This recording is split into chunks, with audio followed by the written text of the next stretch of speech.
Good afternoon. Good afternoon, and I wish you welcome on our roundtable about Nord Stream sabotage.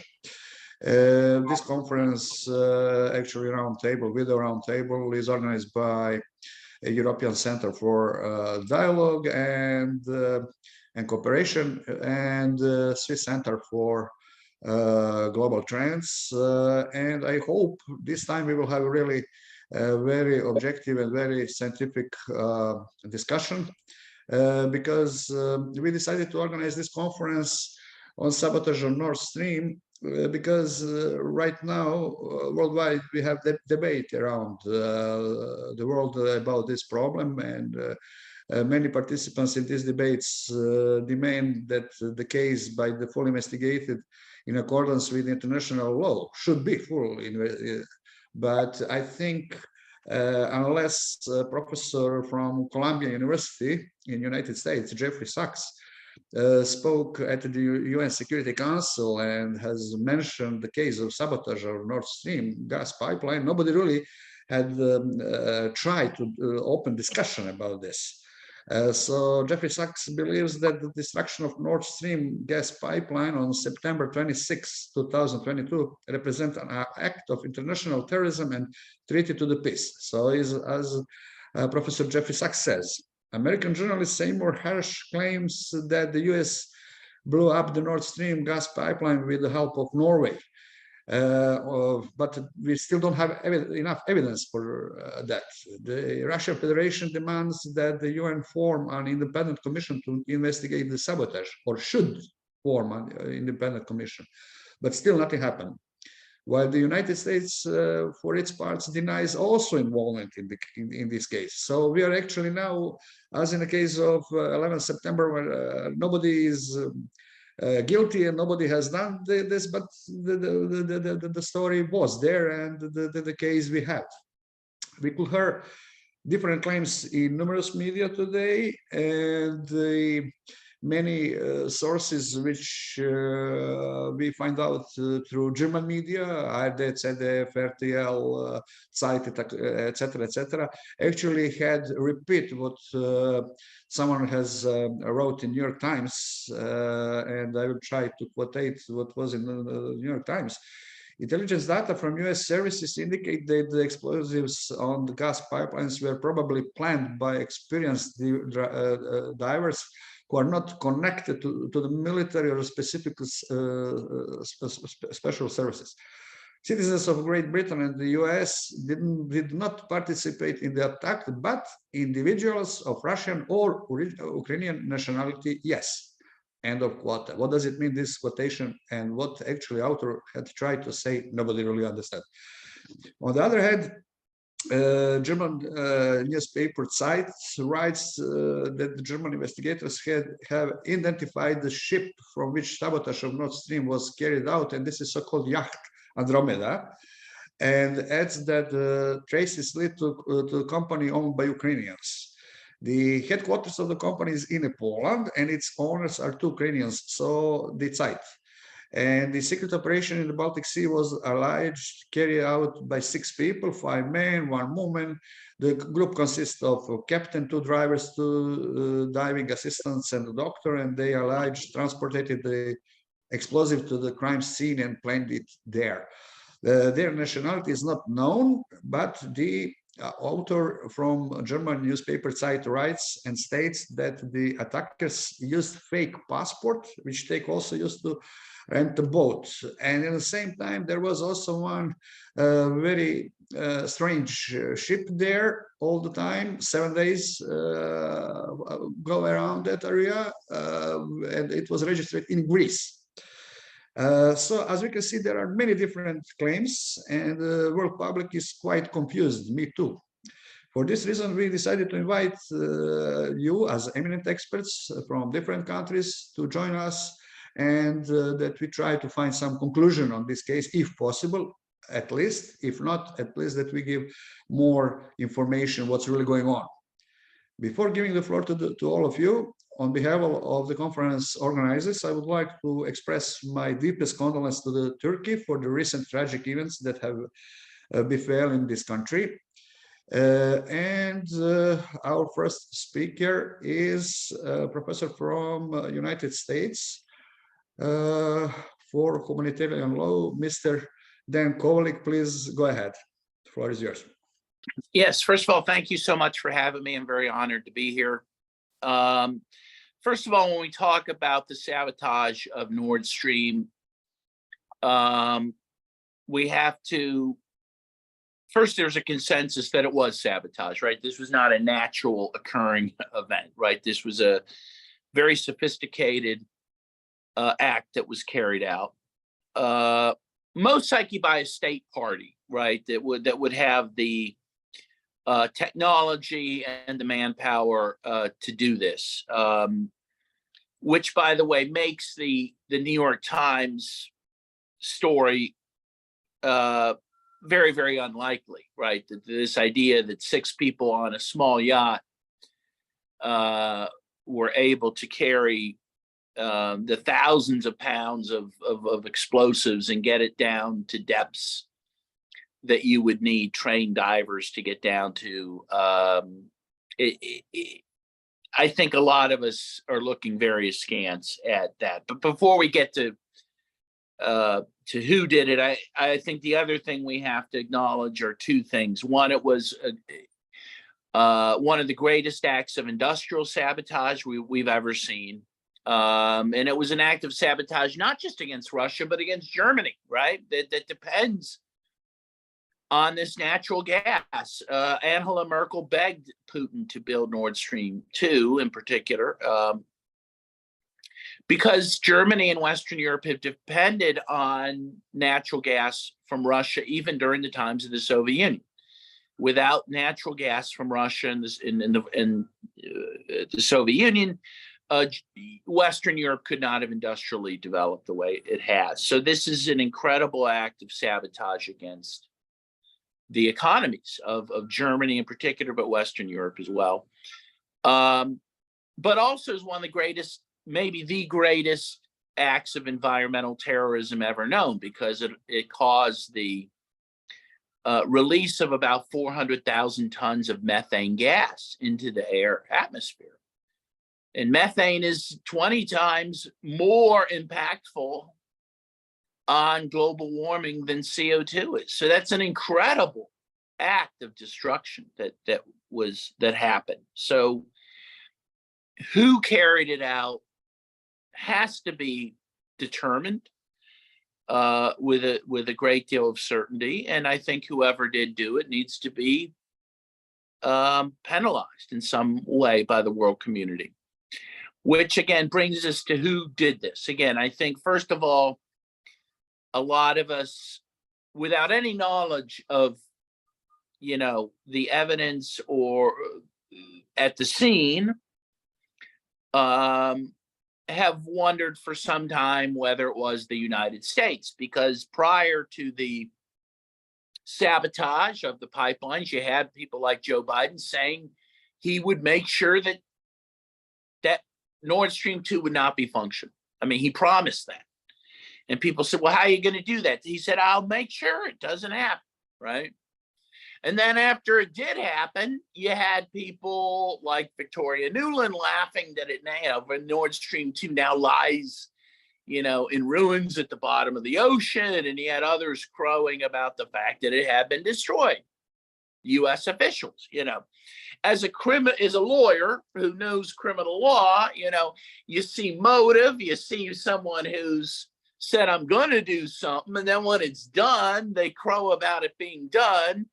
It doesn't take a rocket scientist or Lieutenant Colombo to say, hey, it seems like the U.S. might have done this. So, and then, of course, you have the Seymour Hersh article, 5,000-word article that came out a few weeks ago that presents a very compelling case based on, yes, an anonymous source, but a source Hersh, who won the Pulitzer Prize, claims, would have the knowledge of this, that it was the U.S., in fact, with the help of Norway, who, during NATO exercises, I believe last June, used the cover of the NATO exercises to set the explosives that were then detonated later. And of course, everyone would agree that the United States in particular would have the technology, would have the manpower in Navy SEALs to carry this out. So that makes a lot of sense that it was the US for all the reasons just given. And again, then you have the New York Times article that follows it up. Clearly the, powers that be in the US and our paper of record, the New York Times, felt it was necessary somehow to counter the Seymour Hersh story, though they largely ignored the story, but it became very hard at some point to ignore because it was a compelling story and people began to believe it.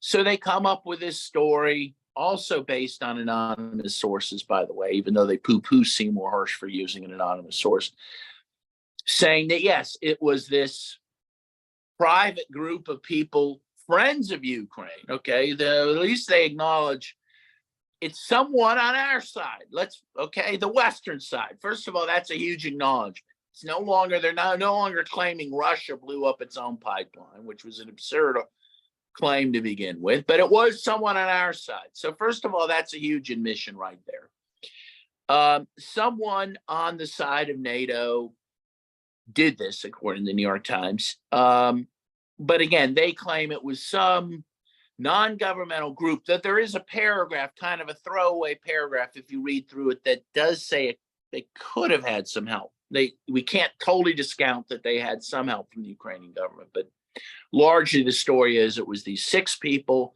on a private yacht who, again, were able to take thousands of pounds.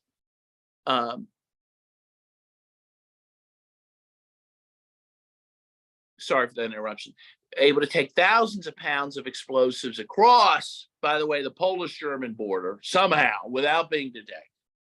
Get it onto this tiny yacht, and you've seen pictures of this tiny yacht. Put all these explosives on there, and again, somehow only 2 of the 6 people on the yacht are able to bring down these thousands of pounds of explosives and do this. So again, that story seems not believable, not credible. It seems to be a cover story to try to shift focus and attention away from the much more credible Seymour Hersh story. But what the article does is important. So one, again, it acknowledges whoever did it was on our side, meaning the Western side of the fence. And I think that's significant. But also throughout the article, they do say that the Ukrainian government has done things throughout the course of this conflict that it was either told not to do, or which was not approved by the West, that somehow it's carried out acts that we shouldn't and don't approve of, which means that there's some indication that this appeared in the New York Times. Possibly at least some people in the ruling circles of the US are starting to want to turn away from Ukraine a bit, and at least lay the groundwork for doing that through this story. And again, that's another purpose the story may serve. But I think in the end, we're going to find that it was a state actor that did this. And only a few state actors in the world had the capability to do this. And again, and that was said early on. But of course, it is very inconvenient if it was the United States, because this would have been, again, an act of environmental terrorism on the level we've never seen in world history, and an act of industrial sabotage against the US's own allies in Western Europe and in NATO, which is horribly inconvenient. This, of course, if this turns out to be true, that the US was behind this, as Seymour Hersh writes, this could lead to the destruction, or really should lead to the destruction of NATO and possibly the EU, if it was also true that Norway was involved. You can't think of a more treacherous thing to do to your own allies. Again, under the cover of a NATO exercise, you target the economies of your own NATO allies. This is an incredible event. This is an event that, frankly, Western newspapers should be all over. And they should have been all over since the beginning. And they haven't been because, of course, to the noses of most rational human beings, it smells like the U.S. did this, in fact. And the Western press has not wanted to run that down, has not wanted to report on that, has not even wanted to ask questions regarding it because of that. And so that in itself, I think, makes many of us believe, in fact, that the U.S. was the culprit behind this. I believe that. I think Seymour Hersh is correct. By the way, Seymour Hersh, who again has been a credible and stellar journalist for over 50 years now, I think it will turn out that his version of events was true, and I think there will be a reckoning. For this, I'll just say one more thing. I mean, the fact that Seymour Hersh, a guy who used to write for the New York Times, who wrote for the New Yorker, who wrote for the London Review of Books, the fact that he cannot even get published in a major Western media source and was relegated to basically blogging about this shows really the corruption of the Western press. It shows that it lacks any neutrality, any objectivity when it comes to the biggest stories of our day. And this is one of the biggest stories of our day. This is on the level of the bombing of Pearl Harbor in terms of its potential geopolitical fallout. And the fact, again, that a guy like Seymour Hersh, a Pulitzer Prize-winning journalist, has to blog about this and then be largely ignored by the press shows how terrible that press really is. And I think that is also something we have to acknowledge. Thank you. Thank you, dear Dan. It was very interesting. But before we go on the discussion, we will have time to discuss about all those facts we will have to hear today. Just remember that the truth is the first thing which always die in one war. So I don't know, maybe I hope, I'm still optimistic that we will find the truth about every single segment of this specific case. And now I will give the floor to our next speaker, Professor Stefan Breuer from Swiss Center for Global Trends. Please, Stefan, go ahead. Thank you very much, Soran. So it's becoming more and more difficult because Soran and Dan have already said so many true things about the actual situation that it will be very difficult for me to get some sustainable additional information for all the participants, because I'm sharing most of what they shared with us. I can sign 100%. So this also mixed a little bit my preparation for today, because most of what I wanted to say is already said. So I go directly to the point. Who was organizing this bombing or this attack on Nord Stream 1 and 2? For me, also very interesting is that the attack was realized around the time that Poland and Denmark and Norway opened the Baltic pipe that was at least securing the supply of gas to Europe to a certain level, and that the gas supply through the Nord Stream pipelines was not running as it was reduced or was stopped due to technical problems. I think we have to realize that also based on these momentums, somebody that wants to blow up these pipelines has to act in a limited time frame, which means that I also strongly suppose that some very professional people have been involved in planning and executing these attacks. which will most probably lead us to state agencies and military operation. The North Atlantic Council declared the damage to the Nord Stream 1 and Nord Stream 2 pipelines in international waters in the Baltic Sea, indicating that this is a result of a deliberate, reckless, and irresponsible act of sabotage, which we can most probably agree from all sides. In the beginning, it was very was normal in the West European press and probably also in the US. I don't follow that so strongly, that the first reaction was to find a way to make Russia responsible for these attacks. Now, in the last months, it has changed a little bit because more and more information come. It becomes more and more difficult to make Russia responsible for something they most probably never did. The fact that in the beginning, the representatives of NATO and the European Union have strongly condemned this attack and have been asking for a deep investigation and punishment of the involved parties will now be, how you say in English, has now to be tested by reality.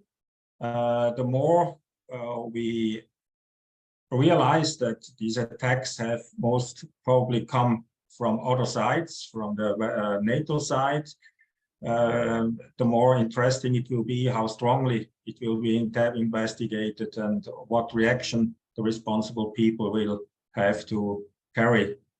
But like Zoran already said, in wartime, the truth is mostly dying first. So me personally, I'm not sharing his hope that we will one day really know who was behind this attack.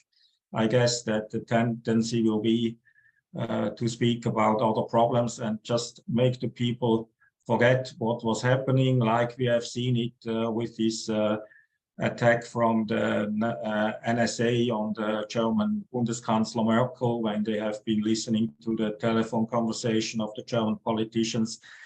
Also, this was a very rude and very offensive attack, but the tendency is just we don't speak about it because it was an attack by our friends.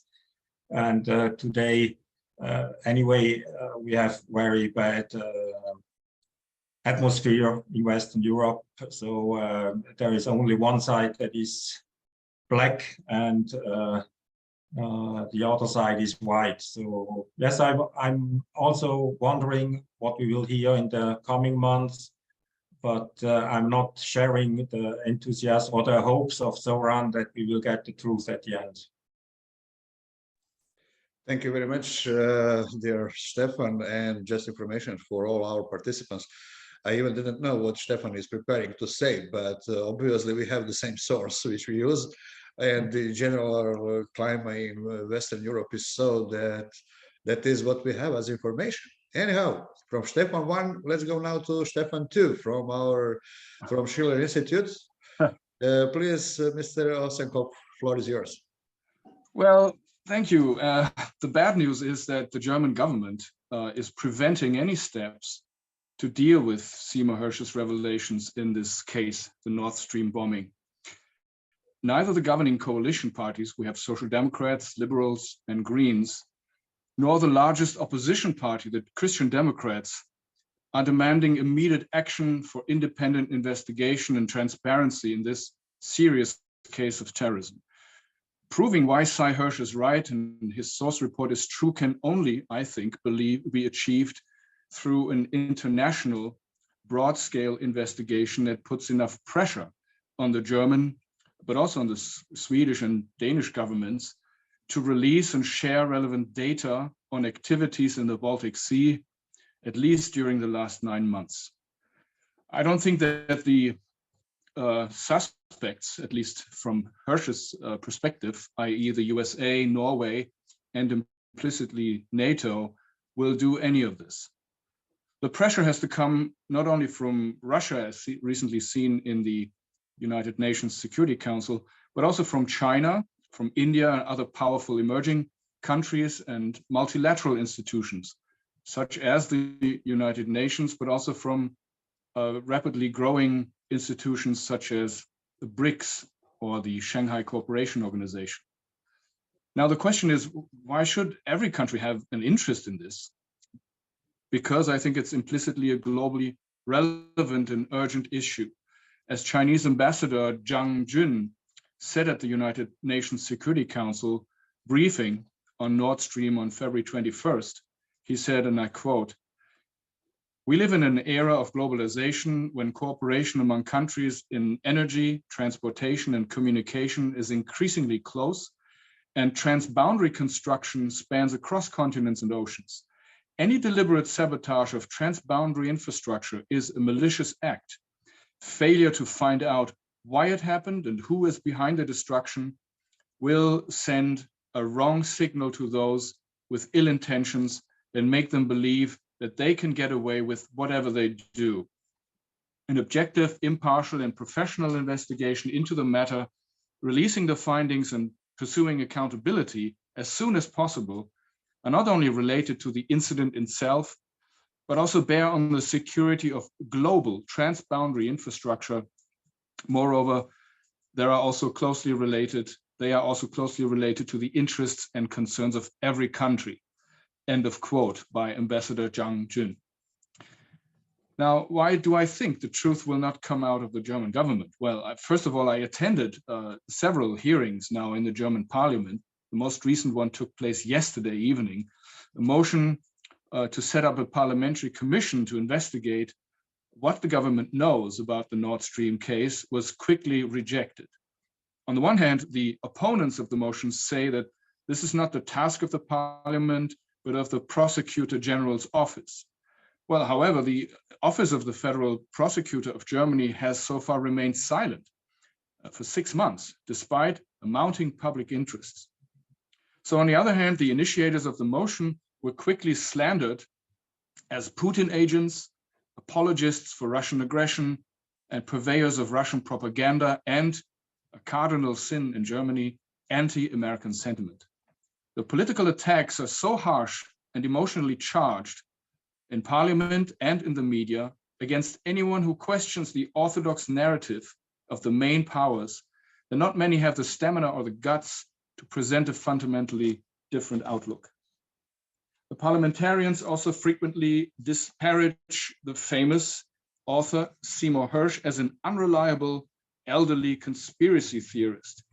Any reference to Hersh is declared to be a distraction to discredit the so-called serious and orderly investigation by the federal prosecutor, whose final report we simply have to wait for. Second, the German mainstream media simply call the whole case a mystery, a thriller story. The newly circulated theory by the first state channel ARD, as was already mentioned, and the newspaper Die Zeit, that a small private group rented a yacht, has, however, not been swallowed by all. For example, a German investigative news team on the second public broadcaster, ZDF, quoted experts who said it was extremely unlikely, if not impossible, to independently buy hundreds of kilos of detected by the secret services, and the size of the boat was too small to carry all the equipment for a crew of 6. They also revealed that at the time of the crime, a German military reconnaissance ship was in the area. However, they said this was allegedly a secret mission and the data is not shared. Whether or not any of these news reports find the pro-Ukrainian group renting a yacht theory credible, they never discuss any aspects of the Hersh report. But the pink elephant in the room is the Hersh report. The alternative media are very active on the Nord Stream case to increase the pressure on governments and to create growing public mobilization. People realize that this is an Achilles heel of the NATO-dominated West, which has overplayed its cards. Mobilization for the truth of the Nord Stream terror act also has to go beyond exchanging opinions about the likelihood of one or the other version. It has to be put in a geopolitical context. The United States has completely abandoned its original mission to become the model republic envisioned by Benjamin Franklin. It has been undermined by networks that favor imperialism and world domination. This has its modern roots in the already mentioned neoconservative project after the collapse of the Soviet Union and the Warsaw Treaty Organization, but it has its deeper roots in the Anglo-American special relationship for a world system created by Winston Churchill and Harry Truman after the Second World War. Churchill wanted a weaponized United Nations under Anglo-American leadership, out of which a few years later NATO grew. The British Lord Russell, remember, advocated preemptive nuclear war against the Soviet Union to force it to submit to Anglo-American domination. The neocons, such as the mentioned Victoria Nuland, are simply an extension of this original, historically deeper evil of the British Empire, which still determines current US military policies such as AUKUS and global NATO, and its financial policies such as deregulation, sanctions, the bailouts, with the aim of remaining the sole leader of global affairs. However, the counter-movement of this tyranny is in full swing, as shown by Russia's action to demilitarize and denazify NATO's proxy forces on Ukrainian territory, but also by China's global security initiative, which has brought together Saudi Arabia and Iran. It can also be seen in the successful neutralization of sanctions by Russia, the resistance of the global South countries, and in the continued rise of the Chinese real economy, technology, and investment into the global Silk Road. All of the more than 20 countries currently applying for membership of BRICS and the Shanghai Cooperation Organization form the nucleus of a veritable global rebellion against the colossus on clay feet. De-dollarization is in full swing, as the Chinese currency has already overtaken the dollar in the Russian currency market. Because of its toxicity, the dollar is increasingly being replaced by many major global trade deals. The US, with its divisive diplomacy, has now also been sidelined in negotiations. Nevertheless, the Nord Stream bombing and its cover-up is only a symptom of the system, which is trying to cling to its status as a sole superpower by any means necessary, even by setting fire to its own so-called allies. So I think we have to make sure that sane and rational forces in the West prevail to eventually bring the US, Germany, and others into a mode of cooperation, because there is no alternative if we don't want to sink into a dark age. Thank you very much for having me. Thank you very much, dear colleague Stefan from Germany. Before that was Stefan from Switzerland. Now we are going to France. We are going to military expert, Mr. Loren. Please, floor is yours, and I hope that you have now all possible aspects from military angle. Yes, hello, can you hear me? Yes, please go ahead. Well, once again, many things have already been said. So I'm going to carry on, even if I overlap a little bit with the previous participants. So, well, first of all, I'm more a military historian than a military expert. That's not a detail, because I'm going to travel deep down in history.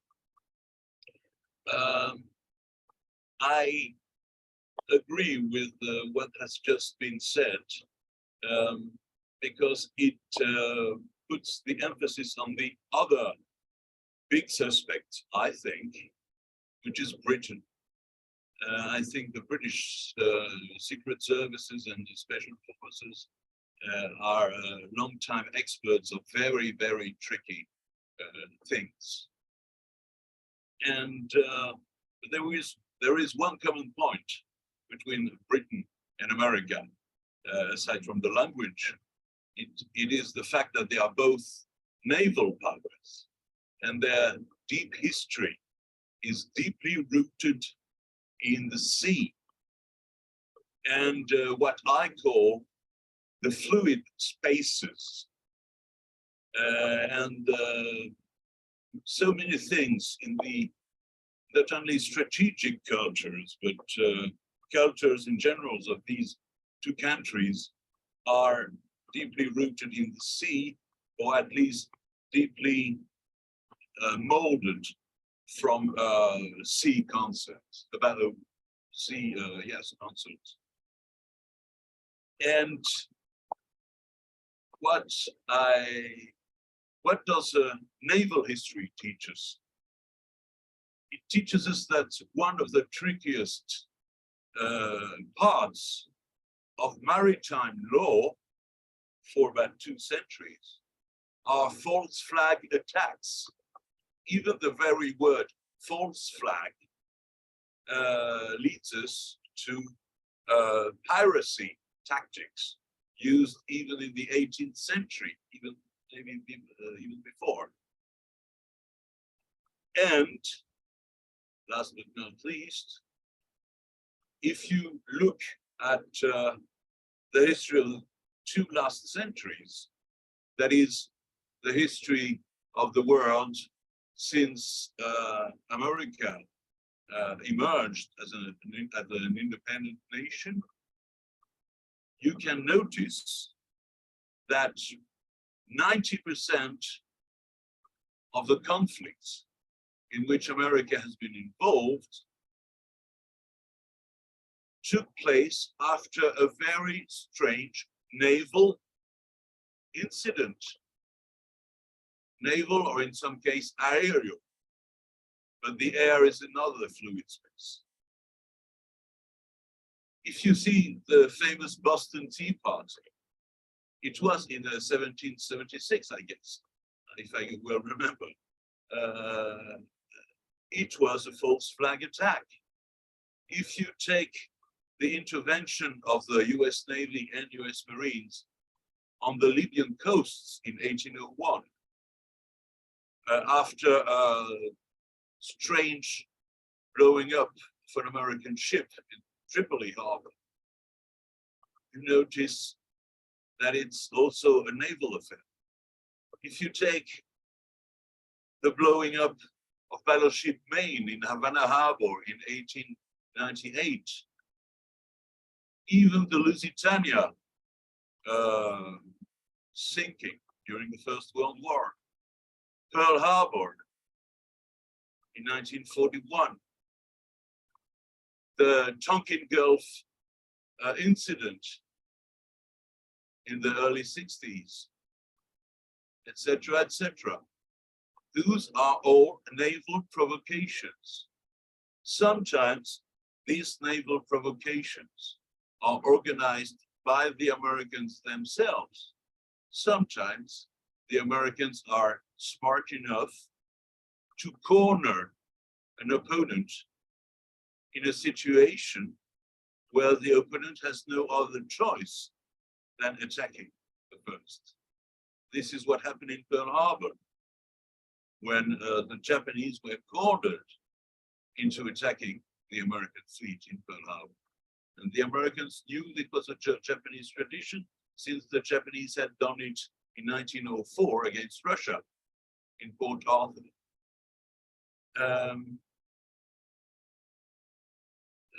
It's the same for the first Gulf War in 1990, when Saddam Hussein was encouraged secretly to attack Kuwait. And Saddam Hussein, being Saddam Hussein, he jumped into the trap with his 2 feet. So I think the Anglo-Saxon powers always practice with the same modus operandi. It is not only because they are naval powers, but also because, being so-called democracies, at least if not true democracies, they are countries where the public opinion is at the center of the political storytelling. The more they are democratic, even with as many quotes as you want, they need to be attacked. They need to be attacked. Look at the discourse and the ideology that the founding fathers of America used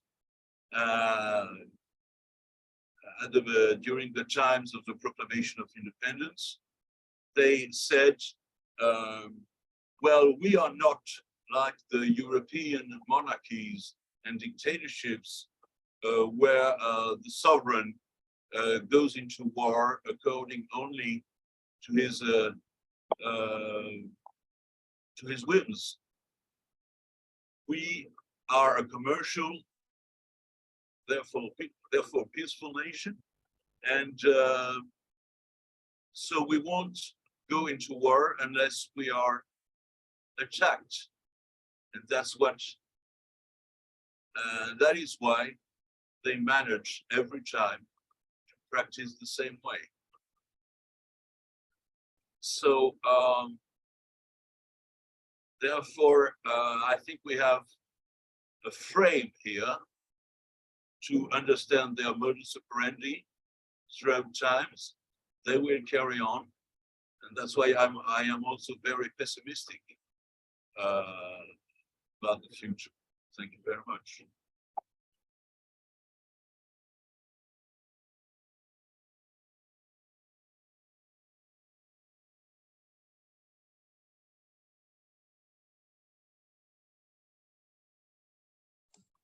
I think there is a little problem. Can you hear me? No, Oh, yes, thank you. now yes. Oh, here is Oren. No, now yes, we can hear you, but obviously some technical difficulties are also there. Should we go now to our next speaker?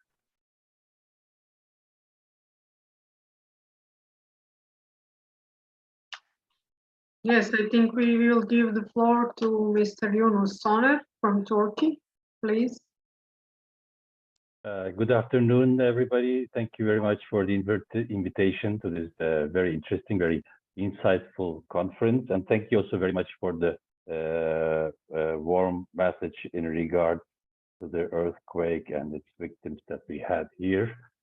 We are still struggling with the results, but I think we will overcome this disaster as well. I would like to begin with yesterday's news, as you will have followed in over the news agencies. There has been a US drone that has been downed in the Black Sea, close to the peninsula of Crimea, where it was conducting, well, surveillance and intelligence activity. The very next day, the US Senate received a bill proposal, which was called the Black Security Act of 2023. This Black Security Act of 2023 was justified with the downing of this drone, but it is just a repetition of a law that was already presented in July 2022. And this law proposes, and here I connect to what the speaker before me, the colleague from France, said. This law proposes to establish a rotational, regular NATO maritime presence in the Black Sea.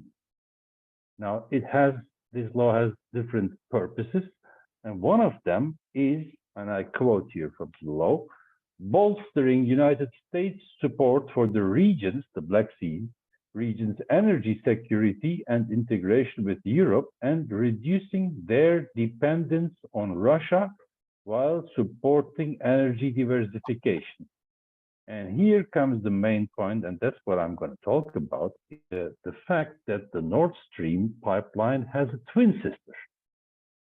It has a twin sister, and this called, or twin brother, I don't know the sexuality of pipelines actually, or let's say twin, to be politically correct, it has a twin, and this twin is called Turk Stream, and it goes from the Russian coast of the Black Sea to the Turkish coastline at the Trak. This is the European side of of Turkey, which I'm very close at right now, here in Istanbul. It's approximately 50 to 60 kilometers from where I'm at.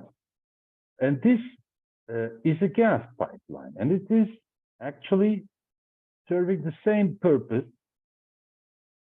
as Nord Stream did, which is an energy integration of the Eurasian continent. The Turk Stream is a smaller pipeline. It is actually two pipelines. It has the first pipeline delivers gas from Russia to Turkish domestic market, while the second pipeline delivers an approximately amount of 16 billion cubic meters to southeastern Europe, that is to Greece, Bulgaria, North Macedonia, Serbia, and even up to Hungary. Now, this twin pipeline of the Nord Stream has also been targeted by the United States. And I think it is indicative that there's a very parallel process that is even reflected in the language. Now, I quote from a joint statement of the United States Secretary of State and his Ukrainian colleague that was made on November 16, 2018. We're speaking of Mike Pompeo then. Both sides here agree, I quote, in particular, the United States and Ukraine stressed the importance of continued coordination to stop proposed Russian pipelines that would hurt Ukraine's economic and strategic stability, such as Twin 1, Nord Stream 2, and Twin 2, the second line of Turk Stream, the twin that still is in function. Following this joint statement of the United States Department and their Ukrainian counterparts in 2018, we have witnessed from 2020 on the introduction of several sanctions targeting the construction and operation of the Turk Stream. One of them is Protecting Europe's Energy Security Act. And this act, again, deals with the Nord Stream 2 pipeline in the same sentence as it does with the Turk Stream pipeline. It is complemented with the Countering America's Adversaries through Sanctions Act. This is the so-called CAATA Act, which has also targeted operators of the Turk Stream and which has also targeted the companies involved in its construction. And all this continues to the year of 2022, when in October, suspected people are arrested on Russian soil, whom the spokesman of the Kremlin, Dmitry Peskov himself, declares are suspected to have attempted a sabotage on the Turk Stream pipeline. These are arrested and, as far as I know, under judicial persecution right now. The Federal Security Service says that this was a Russian national, but you can have a Russian national serving the United States as well. So we see from this very short picture already that this is a method that is being applied in the Balticum, in the Baltic Sea, just as it is being applied in the Black Sea as well. And it is accompanied by military control, military surveillance, and acts of sabotage. Now, the main point here, what I think is very striking, is that both pipelines were first targeted by sanctions, which reflect, this is the first point, the United States' will to disrupt this energy connection. But secondly, and maybe this is even more important, the committed sabotage, the act of sabotage shows the malfunctioning of a sanctions regime. So we see that the Nord Stream 2 was not successfully stopped and canceled by US threats and US embargoes and US sanctions, and even a lot of maneuvers that were taken on the operating company, as far as I followed. And the same is projected and expected for the Turk Stream as well. Turkey is right now facing Qatar sanctions. Turk Stream is being threatened by the United States, by sanctions, by economic pressure. But we see that these kind of classical imperialist, let's say, measures do not function, do not fulfill their purpose, so that the United States has to rely on acts of sabotage. I think this is very important, but generally speaking, if we return to the main question, who blew up the Nord Stream 2 and who is the threat against Turk Stream, I think the question here is not to identify the ship that has placed the bomb. I think the main question is, in fact, to identify the political will, which, as my colleague from Germany said, is even rejecting to investigate what usually would be a crime. And this rejection of investigation, of research already shows clearly, I think, the political will behind the sabotage.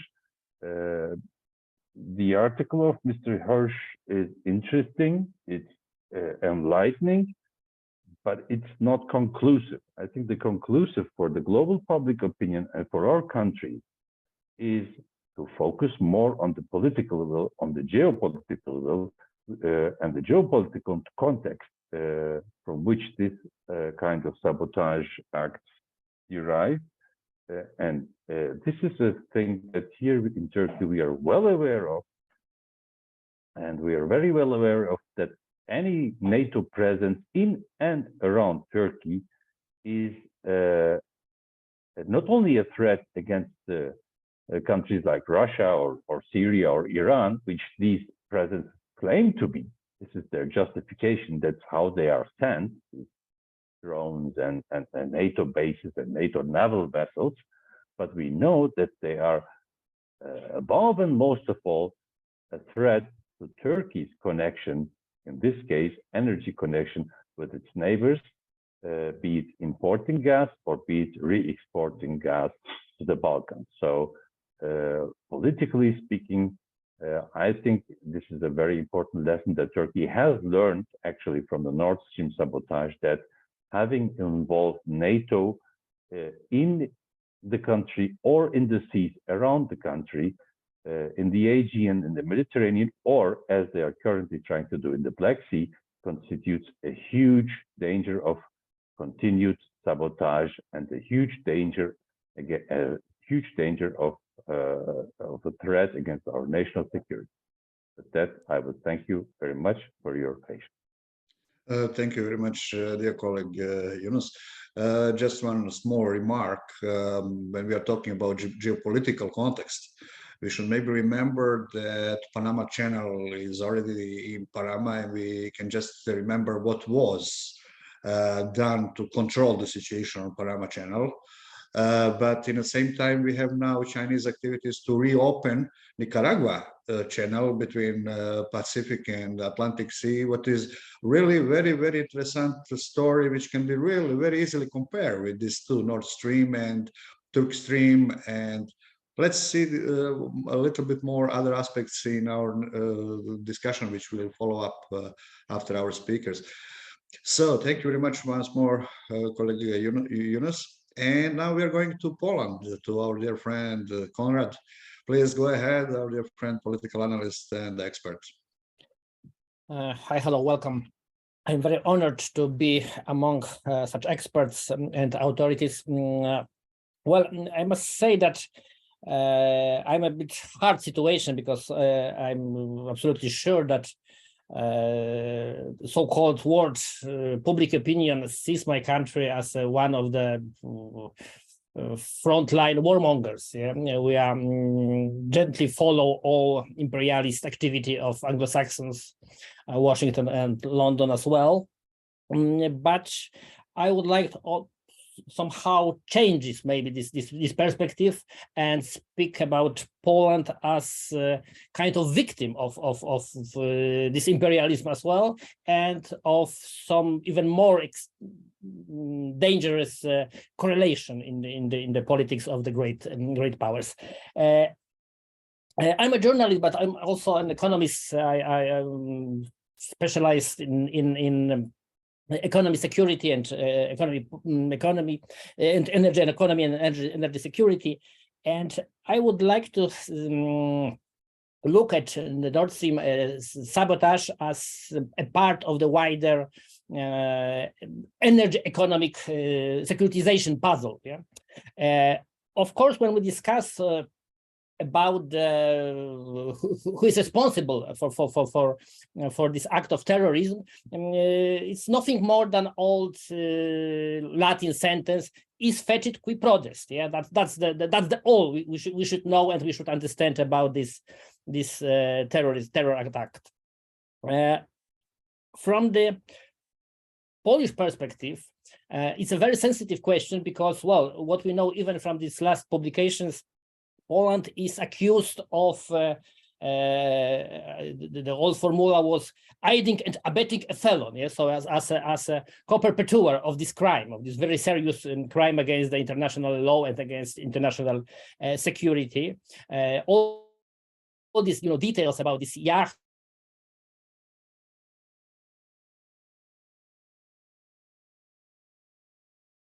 how attempt to this. So look, it's hard for a Pole to discuss about Poland as a victim.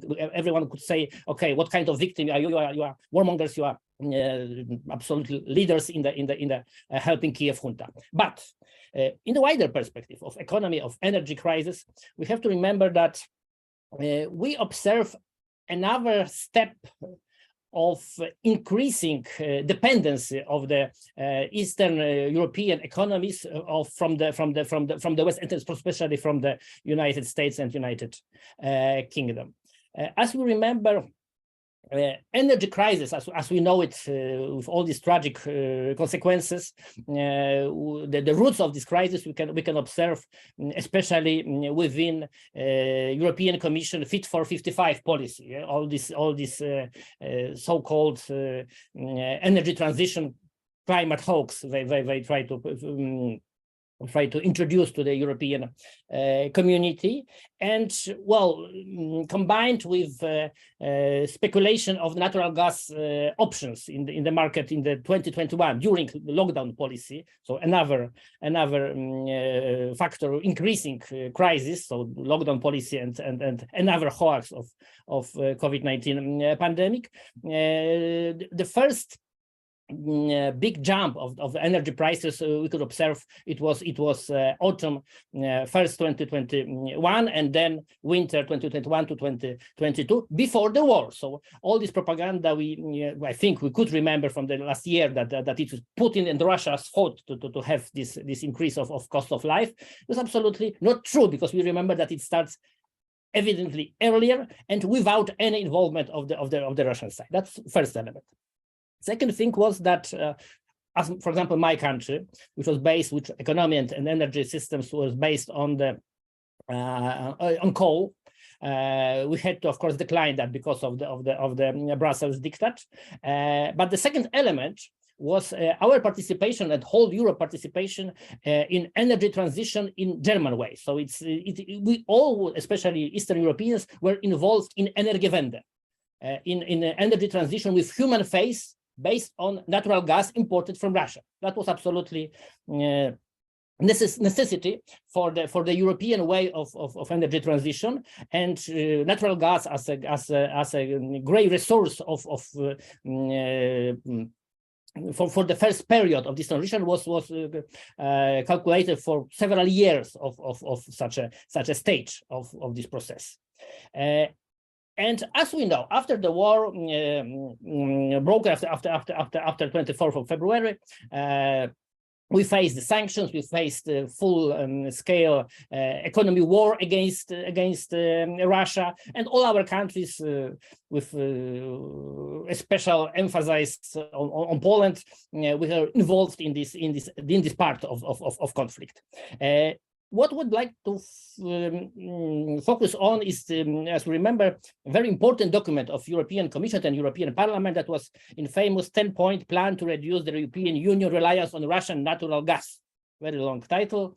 The whole document could be, you know, just shorted to the main points.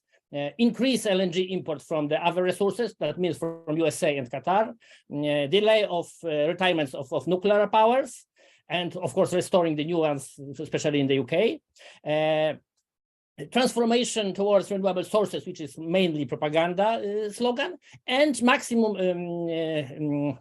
usage of reverse capacity, storage levels, which we know that it's impossible without really huge funding, which is, well, unachievable by European economy in deep recessions. But the only fact which was, well, kind of strong element of this process was reduction in the consumption of energy by the households, and this was the one target which was really achieved. As we know, this reduction was about 15 to 20% during the last year. Increase in prices on average was about 35%. So it depends of course on the country, but perspective for the next year and the next heating season are even worse. So, but what is important? Analytics, very serious analytics, who discuss this European plan. For example, Aurora Energy Research, which is related to the University of Oxford, warned that all these visions more or less stick together only if Ukrainian conflicts and its consequences last no longer than 2 years. And that means that if natural Russian gas continues to flow through Ukraine and through Nord Stream, not later than in 2025. Those absolutely basic assumptions that we cannot survive longer than till end of 2024. So, what is an answer for the question? What for and who is responsible for this act of sabotage? Is that, well, something has to be done to prevent restoring this Russian natural gas supply after 2024, 2025. Of course, what are results? What are results for Poland and for other countries, especially Eastern European ones? Absolutely, that was the most tragic element of this economical war against Russia. This sabotage, this act of terrorism, as Professor Kowalik said, it's very paradoxically, that was also act of anti-environment, anti-climate, we can say terrorism as well. This sabotage was an element to ensure that dependence of Polish economy, Polish energy systems, as well as the other Europeans, dependence from the United States and from the United States economy and from the United States and the United Kingdom policy could be only deeper in the closest future. And well, what we can predict for now, that the short-term perspective of this act of terrorism for our countries, for our nations, could be even worse, because what we have for now, it's wider energy exclusion, it's draconian increase of cost of living, recession we already have in Poland, and I think also in Britain, what is interesting. Okay? Dependence on foreign energy supplies and lower economic competitiveness of Polish economy, Polish companies, Romanian companies as well, I believe, Baltic states as well. So this was the economic part of this threat for our nations, and another one is related to the psychological aspects. So this act of terrorism fosters war psychosis in our countries. Yeah, we have espionage hunting, we have another Red Scare, Russian scare, we have increasing censorship, and well, of course, as we know, this censorship, this act of martial law in our countries are not focused on the real terrorists with Anglo-Saxon roots, but for everyone who can criticize or who can just, you know, ask the questions about the reasons and consequences of this international terrorism. It's also an act which was, I believe, assumed to prevent this war to be stopped soon. Yeah, that was something quite similar to the politics which was held by Anglo-Saxons before 24th of February. They were absolutely transparently prepared to the aggression against Donbass, to aggression against Crimea. And suggestion for Moscow was absolutely clear. What can you do for us? Well, how can you prevent us? We could say that it's you are aggressors, so we can do whatever we want. The same element was, for example, accusation of Daria Dugina. The same element is absolutely this act of terrorism against Nord Stream. This is asking Russia for any kind of reaction, which could, of course, lead to continue the war. But the question is not how Russia should react. This is the question, of course, which Moscow could only answer. This is the question for us as Europeans. Yeah, how can we react for this act of terrorism? Not only terrorism. This is the act of war. This is the act of Anglo-Saxon war against Europe and our deeper interests, economical, sociological, in any kind. And we have to say that that we are under attack. And we must find the best way to cooperate to secure our workplaces, our homes, our families, our way of life as well. Because, well, since our real enemies do not hesitate to expose million people to death from hypothermia, because that's the result of that's clear and direct and absolutely understandable result of this act of terrorism. If they do not stop before that, they will stop at nothing. So we have to be prepared to defense. That is what I could say as a Pole and as one of these who do not feel responsible for politics of our government in this line to support the Kiev regime. And I can only assure you that millions of people believe and share my strongly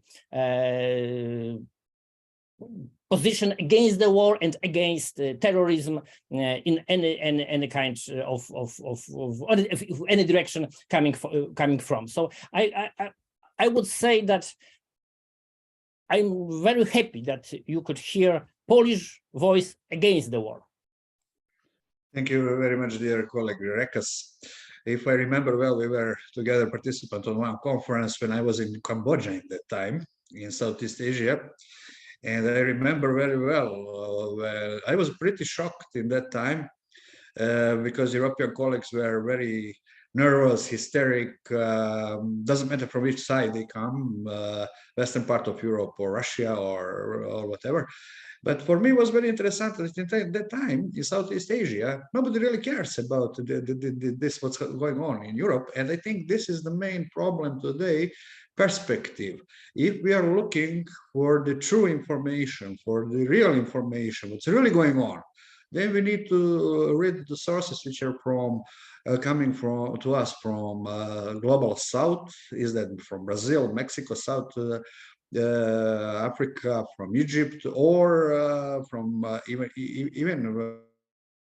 from Philippines. So I think that we have here two main problems. One is global militarization between elites. And when you have militarization on one side, then of course that the global south is against that. And Global South, we have today voices from Global South even more than anywhere in the last 30 years. And before we go now to our last speaker for today, I would like just to remember all of you that we will have also short discussion, and moderator for discussion will be our dear friend, Professor Stefan Broj. So the next speaker is dear Dragana Trivkovic from Serbia, from Center for Global Studies. Please, Dragana, go ahead. Center for Geostrategic Studies. Whatever, you have several organizations. It's not whatever. Dear conference participants, first of all, I would like to thank you for your participation. I have listened carefully to your presentations, and practically I have not much left to add. What I would like to say as my position on the sabotage of the Nord Stream gas pipeline is that I don't believe, of course, in the inscriptions of certain media that this is act of terrorism was carried out by an informal group. Namely, as expert in security field, I can say that this sabotage could not have been carried out by an informal group, but only by a well-trained and equipped service with the support of the state. But this is what we also heard here today.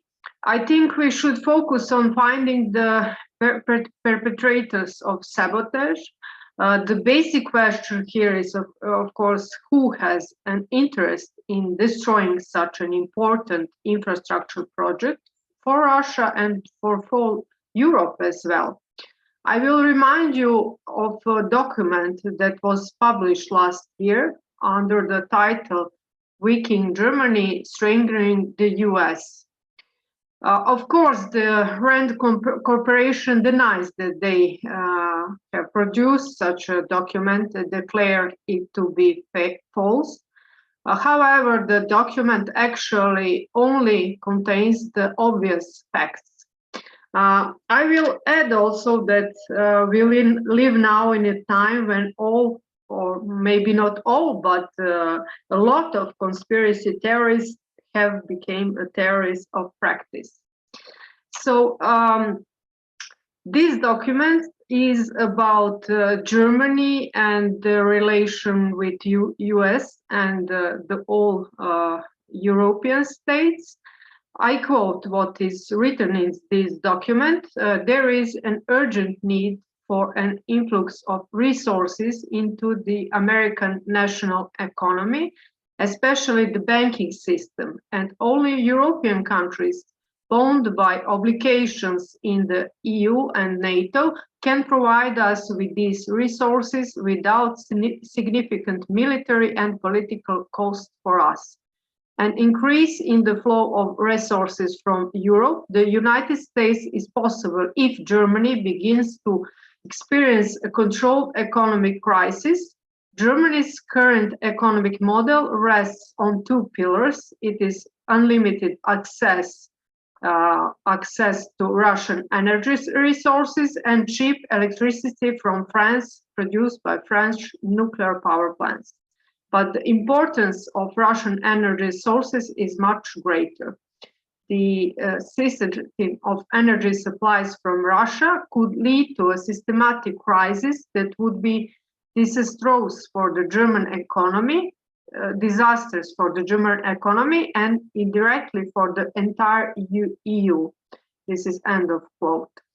So without a doubt, I would say that Anglo-American established elites profit most from the military, political, and economic conflict between Russia and Europe, but not the citizens of these countries.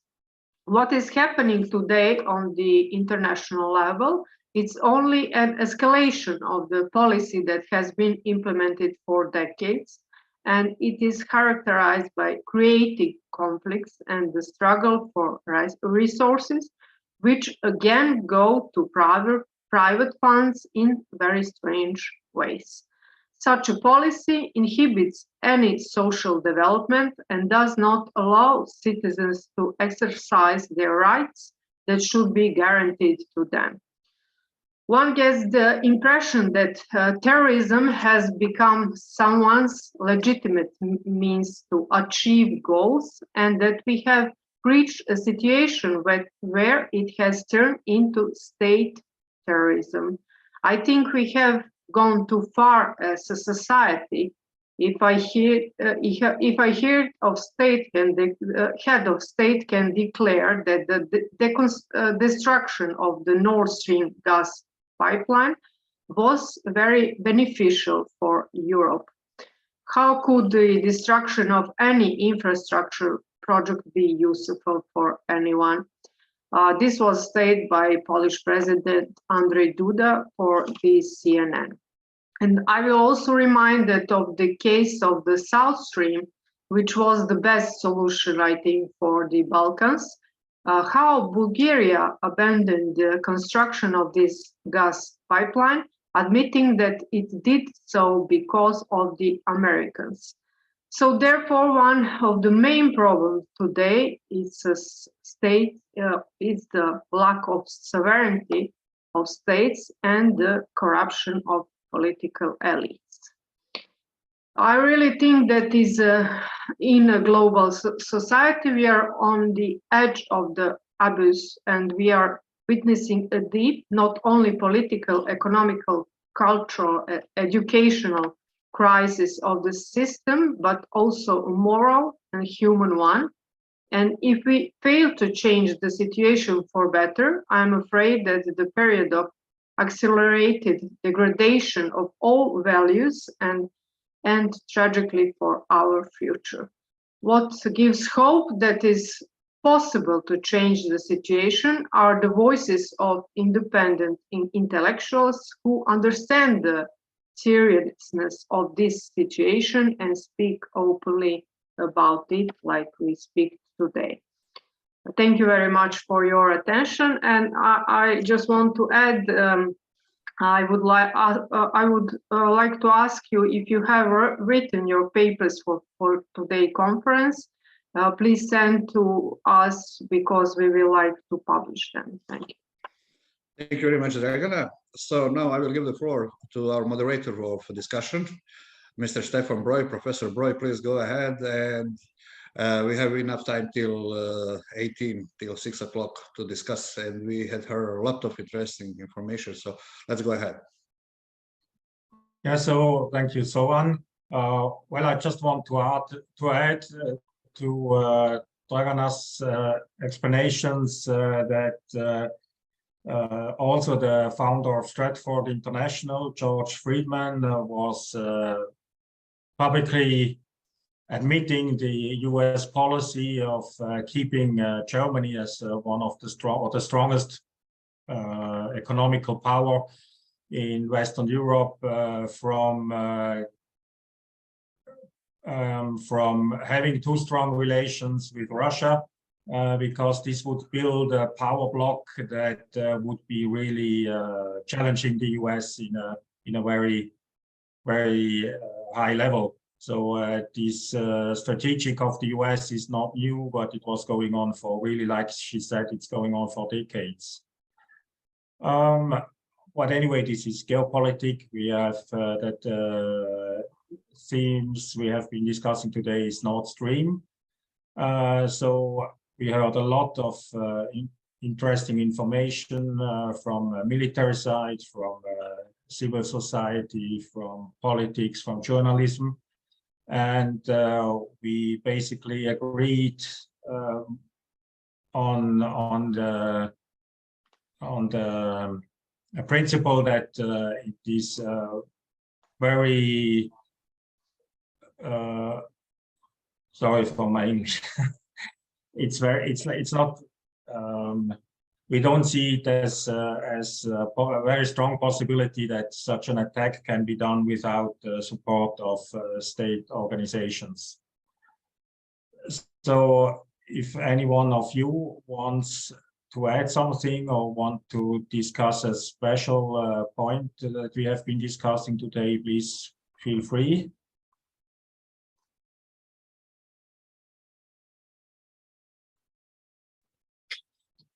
Yes. The one thought that I had building on what you said is I think that this attack on Nord Stream, which again, I myself assume was the United States was behind it, I think is indicative of the fact that the US, which is an ever weakening power in terms of its moral influence, its diplomatic influence, and its economy, which we're seeing this week and last week. You're seeing that our banking system is collapsing, for example. The US is now, its sole power is really its military power. And so it's decided that losing its hegemonic power in the world in these other fields, that it's going to make up for it by essentially attacking its adversaries militarily, right? So Germany's an economic competitor, and so it attacked Nord Stream. It's now threatening to militarily confront China, which it cannot economically compete with anymore. And of course, the conflict in Ukraine is really a proxy war against Russia.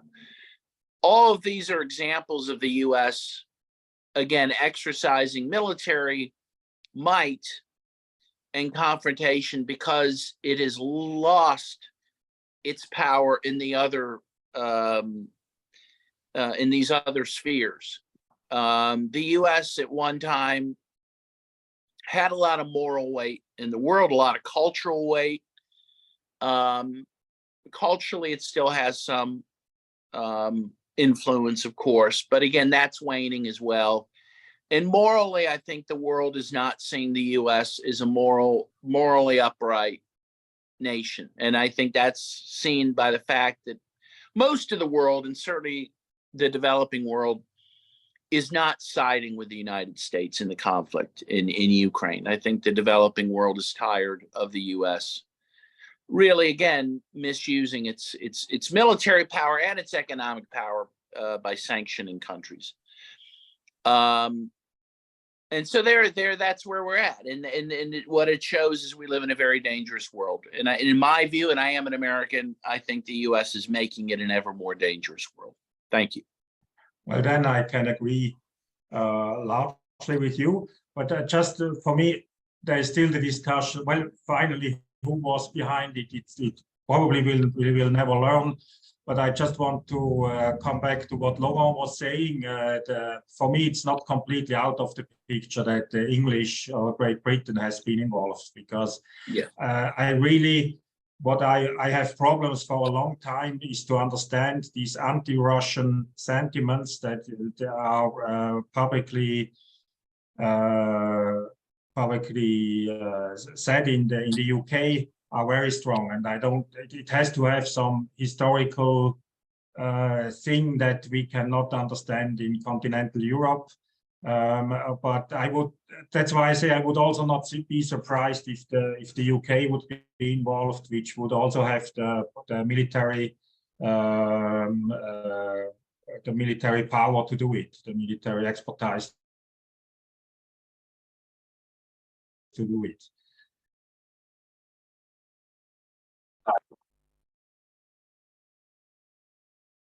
Fully with your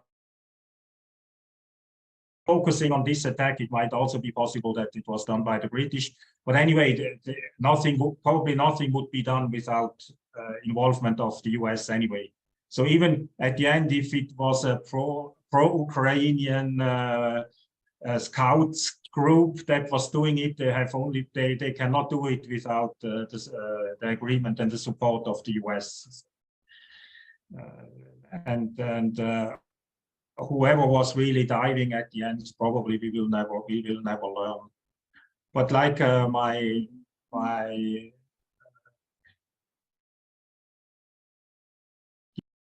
the other Stefan was saying, it could group of pro-Ukrainian patriots, or however they call them, or revolutionaries or whatever, might lie a foundation for the US government Russian request